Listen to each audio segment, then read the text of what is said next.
இன்றைக்கி first கேண்டல்லையே bank Nifty clear கட்டாக ஒரு இண்டிகேஷன் கொடுத்துருச்சு, ஷார்ட்ஸில் தான் போகுதுன்னு சொல்லிட்டு.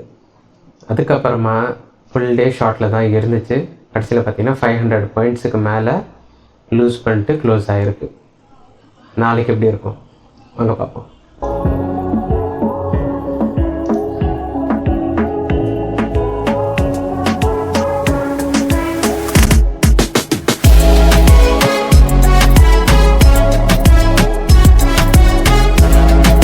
வாங்க நம்ம ஃபஸ்ட்டு ரீகேப் பண்ணிக்கலாம் இன்றைக்கி என்ன நடந்துச்சுன்னு சொல்லிட்டு. பேங்க் நிஃப்டி கொஞ்சம் கேப் டவுன் ஆச்சு. ஆனால் கேப் அப் ஆகும்னு நான் எதிர்பார்த்தேன். ஏன்னா நிஃப்ட் நிஃப்டி ஹையார்டில் ட்ரேட் ஆகிட்டு இருந்துச்சு. ஆனால் கடைசியில் பார்த்திங்கன்னா கேப் டவுன் தான் ஆச்சு. அங்கேருந்து ஃபஸ்ட்டு கேண்டல்லையே இது கிளியராக இண்டிகேஷன் கொடுத்துருச்சு. நான் எல்லா வீடியோஸுமே சொல்லியிருந்தேன் இது வரைக்குமே. இந்த வீடியோவில் கூட இந்த 4740 லெவலில் இது டச் பண்ணல அப்படின்னு சொன்னதுனால நான் லாங்ஸில் தான் போவேன்னு தான் சொல்லிட்டு இருந்தேன். ஆனால் இன்றைக்கி ஃபஸ்ட்டு கேண்டல்லே பார்த்திங்கன்னா இது கீழே வரைக்கும் வந்துடுச்சு. செகண்ட் கேண்டலில் இது திரும்பியும் ப்ரீவியஸ் லோ பக்கத்துலேயே வந்து இது ரெசிஸ்டன்ஸ் எடுத்துகிட்டு திரும்பி கீழே வர ஆரம்பிச்சிடுச்சு. ஸோ இது ரொம்ப ரொம்ப கிளியர் கட்டாக ஒரு இண்டிகேஷன் இது இன்னைக்கு ஃபுல்லே ஷார்ட்டில் தான் போகுதுன்னு சொல்லிட்டு. அதனால் நான் ஆக்சுவலாக பார்த்துன்னு தான் இருந்தேன். ஆனால் நான் ஒரு 10 o'clock பக்கத்தில் தான் லைவ்லேயே வந்தேன். லைவில் வந்துட்டு நான் ஷார்ட்ஸ் தான் எடுத்தேன். ஸோ இன்றைக்கி நான் ட்ரேட் பண்ணின்னு இருக்கும்போது ஒரு இது பார்த்தேன். நான் என்னென்னா ஆப்ஷன் செல் பண்ணியிருக்க எல்லா இதுவுமே ப்ராஃபிட்டில் காட்டின்னு இருந்துச்சு.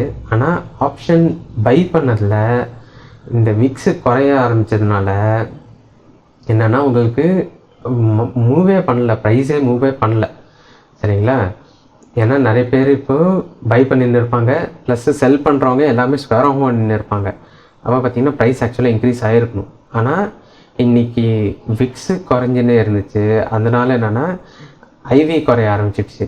அதனால் ப்ரைஸு ஒரு ஸ்டாக்னண்ட்டாக நிற்க ஆரம்பிச்சிடுச்சு ஒரு சில பாயிண்ட்ஸ்லலாம். ஸோ நான் ஒரு 2 ட்ரேட் எடுத்தேன் இன்றைக்கி. ஃபஸ்ட்டு ட்ரேடு 10:30 பக்கத்தில் தான் எடுத்தேன். இங்கேருந்து ஷார்ட்ஸ் பண்ண புக் பண்ணிவிட்டேன். ஏன்னா திரும்பி ரீபவுண்ட் ஆகுதுன்னு பார்த்துட்டு புக் பண்ணிட்டேன். அதுக்கப்புறமா திரும்பியும் இது 47 இதுக்கு கீழே பக்கத்தில் தான் நான் திரும்பி ட்ரேடே பண்ணேன். திரும்பியும் அது கீழே வர வரைக்கும் வெயிட் பண்ணிட்டு நான் ஆல்மோஸ்ட் 47,540 பக்கத்துலேயே நான் க்ளோஸ் பண்ணிட்டேன். இன்னும் கொஞ்சம் வெயிட் பண்ணியிருக்கணும். ஆனால் நான் க்ளோஸ் பண்ணிட்டேன், முன்னாடியே க்ளோஸ் பண்ணிட்டேன். ஏன்னா அந்த ப்ரீமியமு அந்தளவுக்கு நான் எதிர்பார்த்த அளவுக்கு மூமெண்ட் கொடுக்கல. சரிங்களா? சரி, இன்றைக்கி க்ளோசிங் பார்த்திங்கன்னா 1 hour 4 hour லெவல் பக்கத்தில் வந்து இது க்ளோசிங் கொடுத்துருக்கு.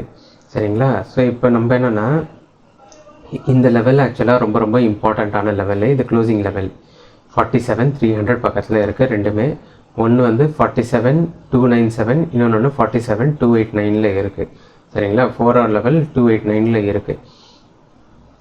இங்கேருந்து இது இப்போ கண்டி 47,191 வந்து தொடுதுன்னு வச்சிங்களேன். அப்போ தான் நம்மளுக்கு லோவர் டார்கெட்ஸ்லாம் நம்மளுக்கு ஓப்பன் ஆகிடும். லோவர் டார்கெட்ஸ்னால் 47,048, அப்புறமா 46,965, 46,916, அதுக்கப்புறமா 46,730 வரைக்கும் நம்மளுக்கு லோவர் லெவல்ஸ் ஓப்பன் ஆகிடும்.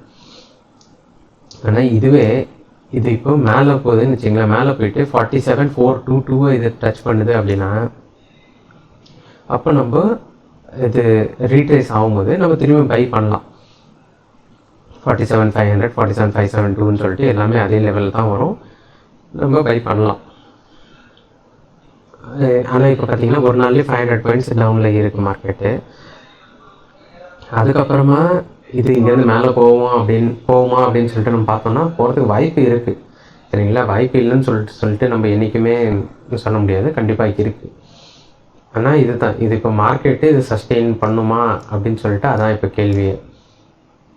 இன்கேஸ் இது 47,191 தொடுதா ஃபஸ்ட்டு, இல்லை 47,422 ஃபஸ்ட்டு தொடுதான்னு சொல்லிட்டு பார்க்கணும். எதை ஃபஸ்ட்டு தொடுதோ அந்த டைரெக்ஷனில் மார்க்கெட் போயிடும். சரிங்களா? ஸோ இது இப்போ 2ஆம் கட்ட ஜோனில் இருக்குது. ஸோ இப்போ இது ஆல்மோஸ்ட் மிடில் ஆஃப் தி ஜோனில் இருக்குது. ஓகேங்களா? இது இப்போ ரொம்ப ரொம்ப இம்பார்ட்டண்ட்டான லெவல்ஸ்லையும் இருக்குது. 1 hour 4 hour லெவலும் இது இப்போ ஹோல்டு பண்ணிடுச்சு அப்படின்னா அப்போது கண்டிப்பாக திரும்பியும் லாங்ஸுக்கு போகிறதுக்கு நிறைய வாய்ப்பு இருக்குது. ஆனால் இதை ஹோல்டு பண்ண முடியல. இன்கேஸ் 1 hour கேண்டில் வந்து இந்த லெவலுக்கு கீழே வந்து க்ளோசிங் கொடுக்குதுன்னு வச்சிங்களேன், 47,297க்கு 47,300க்கு கீழே க்ளோசிங் கொடுக்குது அப்படின்னா அப்போ தான் நம்ம ரொம்ப ரொம்ப கேர்ஃபுல்லாக இருக்கணும். ஏன்னா இன்னும் கீழே போகிறதுக்கு நிறைய வாய்ப்பு இருக்குது. அது இப்போது போகுதா இல்லையா அப்படின்னு சொல்லிட்டு அந்த லெவலுக்கு வரும்போது தான் நம்மளுக்கு தெரியும். ஆனால் என்னோடய வயசு அதான் நான் என்னென்னா இந்த 2 ஜோனுக்கு நடுவில் இப்போ வரைக்கும் நான் ட்ரேட் பண்ண மாட்டேன். 47,422 ஃபஸ்ட்டு தொடணும், இல்லைனா 47,191 ஃபஸ்ட்டு தொடணும். எந்த சைடில் தொடுதோ அந்த சைடில் நான் ட்ரேட் எடுப்பேன். ஓகேங்களா? அது எப்போ தொடுதுன்னு சொல்லிட்டு கிளியர் கட்டாக தெரியாது. ஸோ அது எப்போ தொடுதோ அப்போ தான் ட்ரேட் எடுப்பேன். அது முன்னாடி வரைக்கும் ட்ரேட் பண்ண மாட்டேன். அதான் என்னோடய அனாலிசிஸ் 12th March 2024க்காக. நான் லைவ் வரும்போது உங்களுக்கு நோட்டிஃபிகேஷன் வரணுன்னா பெல் ஐக்கனை கண்டிப்பாக கிளிக் பண்ணுங்கள். நம்ம லைவில் சந்திப்போம். ப்ளஸ் இன்றைக்கி என்னென்னா நான் ஒரு அனாலிட்டிக்ஸ் பார்த்தேன் என்னோடய videos. Most of the videos சாயங்காலம் 5:30 9 o'clock வரைக்கும் தான் பார்க்குறாங்க எல்லாருமே. ஸோ அதனால் இன்றைக்கி ஆல்ரெடி முடிஞ்சு போன மார்க்கெட்டுக்கு அனாலிசிஸ் வீடியோ பார்த்து என்ன பிரயோஜனம்?